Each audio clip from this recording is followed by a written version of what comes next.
Peace, everyone. Peace. How's everybody doing today?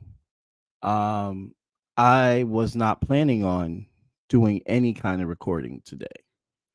I just want people to know that um, there's just, you know, so much, so much going on right now in the world today. And the world right now is mostly focused. The mo is very focused, very so much focused on what's happening with Israel. Um, and they are blatantly, I'm gonna just say what it is. They are genociding, continuing their 75-year genocide on the Palestinians. Now, before we talk about Craig Mokhiber, I want to be very clear on my stance in the JabariVOCPodcast stance. Everybody that comes on here mostly are pro-Palestinian, and we will continue to stay being pro-Palestinian. Why? Because we are seeing an example of what colonialism looks like. We are seeing an example of how displacement of indigenous people look like, from the Aboriginal to the First Nation to the Native Americans here and the Native Americans in Latin America, which is only Latin America because of colonialism. The thousands of tribes of this region that no longer can speak their language but can only speak Spanish and English. Spanish and English. This is what we are seeing here when we talk about Israel. And I was walking past Broadway today. And while I was walking past Broadway today, I saw a pro-Israel event today. There was only about 12 people there from what I counted. That is the estimate. Very small group. Very small. Very small. Let me tell you. I'm going to just tell you one more time. It was a small group. There was a pro-Palestinian protest last week. 2,400 people showed up. 2,400. Just to give you an idea of the difference between the support of the pro-Palestinian struggle versus the support of an Israeli Zionist occupation apartheid state off of the behest and funding of my government, the good old United States of America, aka another settler state. So I am not surprised that a settler state will unequivocally back another settler state. I just want to make sure that we are perfectly clear on what we are talking about here. We are talking about a settler state, the United States of America, going against the entire world that says they want a ceasefire, and they are aiding Israel. Those are American bombs. They just bombed a refugee camp.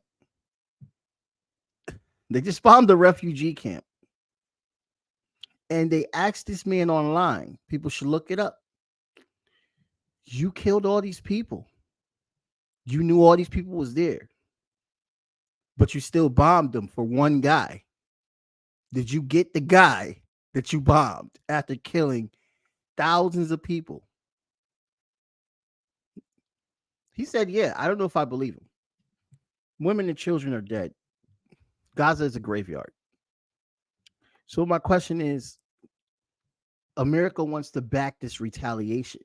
But when is enough bodies is enough for the United States government? I'll tell you what the people think.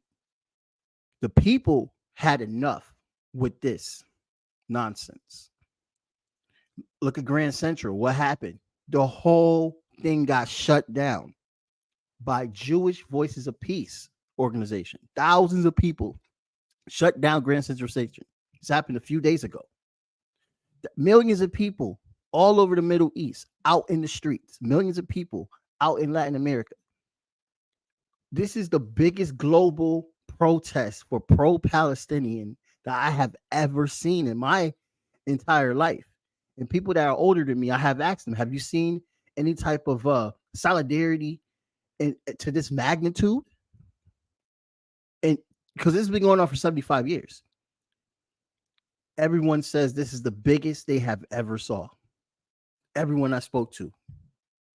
This is the biggest pro-solidarity mass movement they have ever saw.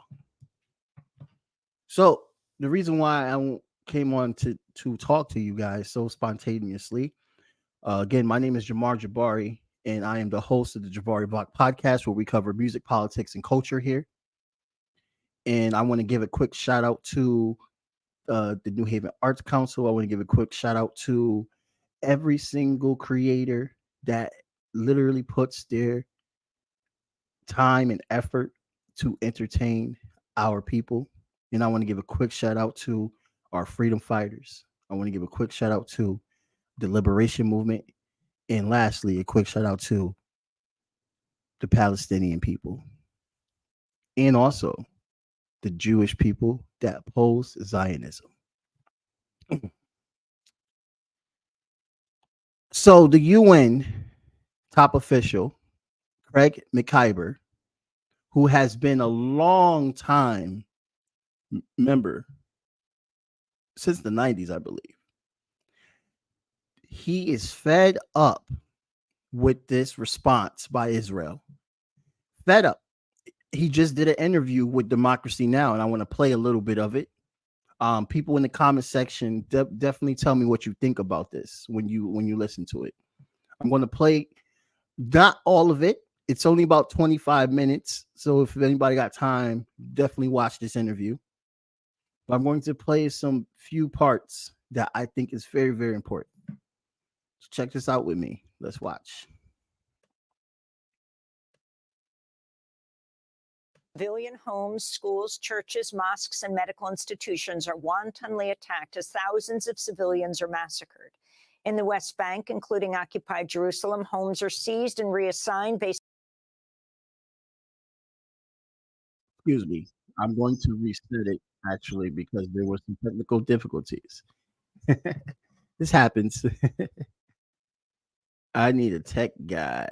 But while I'm setting the video up, I want people to get a full understanding of what is this is about. This is about a great human rights lawyer who has been part of the UN for a very long time.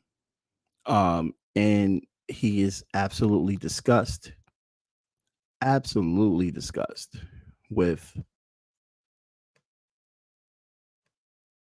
how Israel is just giving a blank check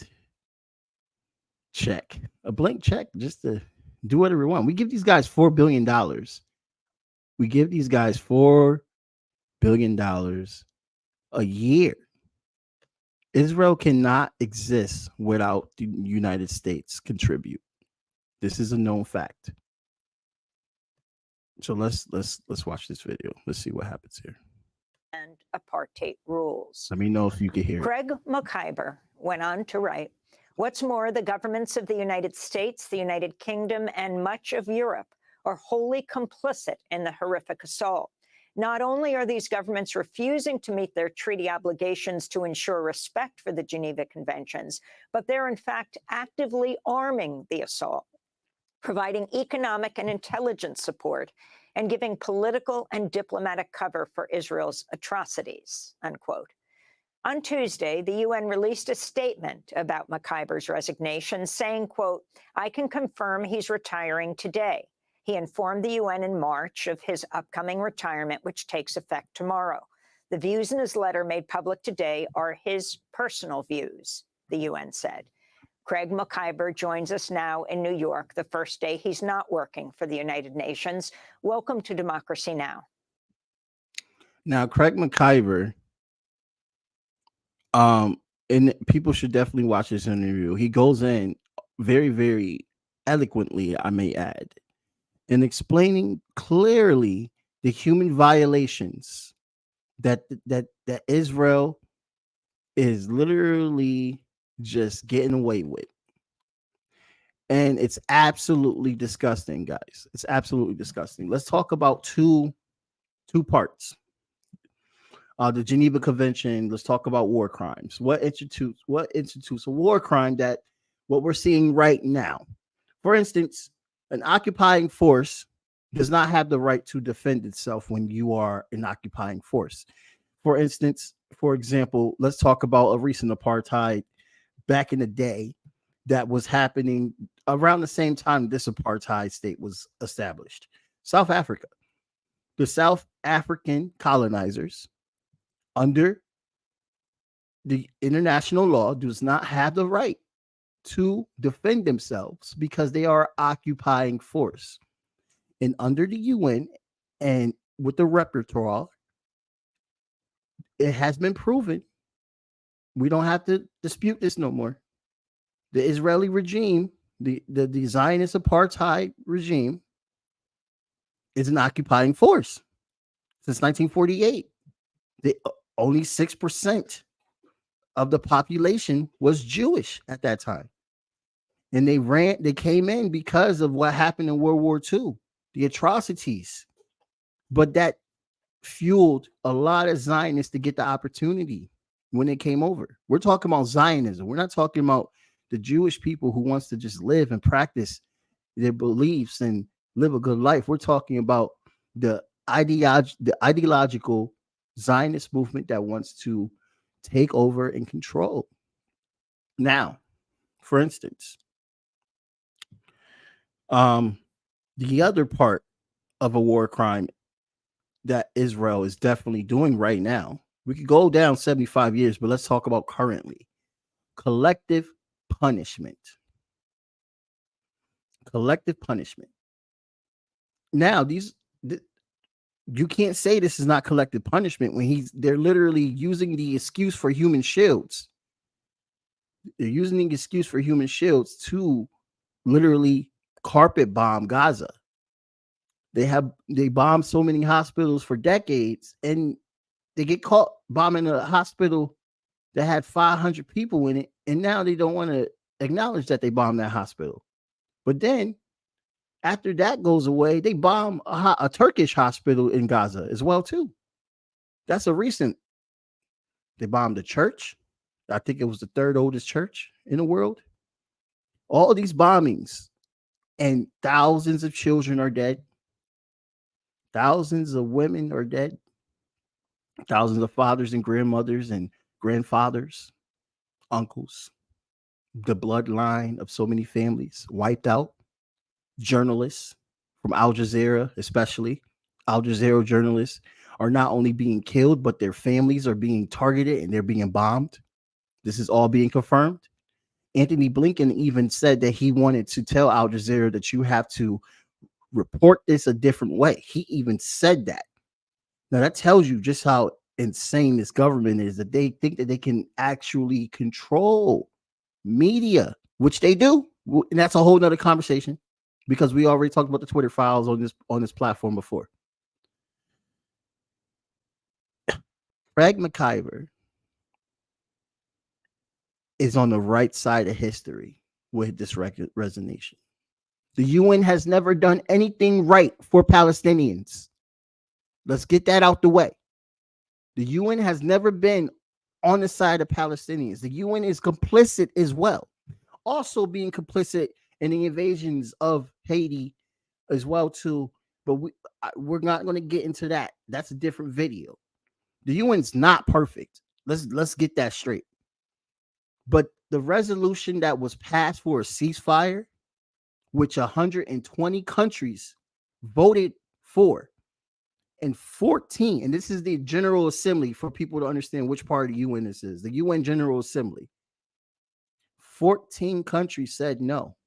And out of those 14 was Israel and the United States of America. Who are the bombs that are being used? That's ours. That's United States bombs. We are aiding active genocide. And this is why Craig Mokhiber is resigning. There's a part that I wanted to show. Let's see. Let's listen. Must end. I wanted to get your response to a comment in The Guardian by Anne Bayefsky, who directs Truro College's Institute on Human Rights and the Holocaust in New York, who accused you of overt anti-Semitism, saying you'd used UN letterhead to call for wiping Israel off the map. Craig Mokhiber, if you could respond. Well, Anne Bayefsky is a well-known entity amongst human rights defenders. She has made a career of attacking anyone who dares to criticize Israeli human rights violations in particular. I have responded to this idea of wiping Israel off the map by saying I'm not looking for an end to Israel, I'm looking for an end to apartheid. And it's very telling what Anne Bayefsky tweeted in her attack on me. She accused me of anti-Semitism, and the quote that she took from my letter to prove that was my call for equal rights for Christians, Muslims, and Jews. I had to reply to her tweet by saying that she had become a parody of herself, because if calling for equal rights for Christians, Muslims, and Jews is a new form of anti-Semitism, then there's no conversation to be had. But I don't think people are falling for these smears anymore. They are almost automatic. That's a very huge part. I'm going to finish this, but that's a very, very huge part, because that's the part of the propaganda that the United States is spearheading with Israel. They are focused on making them identified solely as Muslim people. But Palestinians are not all Muslims. And it doesn't matter if they are. That's the other part, because we shouldn't have this radical racism and hatred towards Middle Eastern people, especially Muslim people. There's billions of Muslim people in the world. If they really are what these stereotypes that white people try to say they are, oh honey, you in trouble, because a lot of them live in America. so let's debunk that part. There are Christian Palestinians, there are Jewish Palestinians, there are atheist Palestinians. There are so many different cloths and personalities, queer Palestinians, trans Palestinians, and their identity is being wiped off the map because of what a book told these people. A book. This is religion, just like how they use religion for the Crusades, just like how they use religion to justify slavery of my ancestors, just like how they used religion for the manifest destiny for the removal of Native American people. They use religion for so many genocides. It's ridiculous at this point. And you think that we're done. A lot of people think that the colonial era is over. A lot of people believe the colonial era is over. No, it's not. Look at France and Africa. Look at Israel to Palestine. Colonialization is still here. And what we are seeing is actually what they did in the past when the conquistadors came over. What they did in the past when Christopher Columbus came over. What they did in the past when the colonizers arrived to Australia and New Zealand. What they did in the past when the colonizers arrived to the First Nations. Think about that. We'll play a little bit more.